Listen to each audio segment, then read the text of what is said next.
بسم الله الرحمن الرحيم.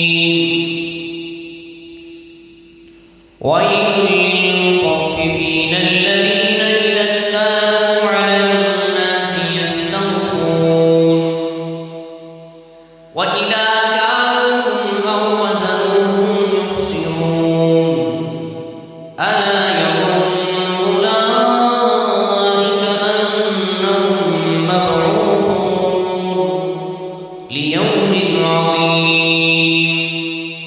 يوم يقوم الناس لرب العالمين كلا إن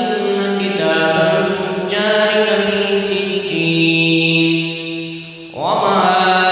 أدراك ما سجين كتاب مرقوم ويل يومئذ للمكذبين الذين يكذبون بيوم الدين وما يكذب به إلا كل معتد أثيم إذا تتلى عليه آياتنا قال أساطير الأولين كلا بل ران على قلوبهم ما كانوا يكسبون كلا إنهم عن ربهم يومئذ لمحجوبون ثم إنهم لصالوا الجحيم ثم يقال هذا الذي كنتم به تكذبون كلا إن كتاب الأبرار لفي عليين وما أدراك ما عليون كتاب مرقوم يشهده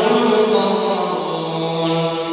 إن الأبرار لفي نعيم على الأرائك ينظرون تعرف في وجوههم نضرة النعيم يسقون من رحيق مختوم ختامه مسك وفي ذلك فليتنافس المتنافسون ومزاجه من تسنيم عينا يشرب بها المقربون إن الذين أجرموا كانوا من الذين آمنوا يضحكون وإذا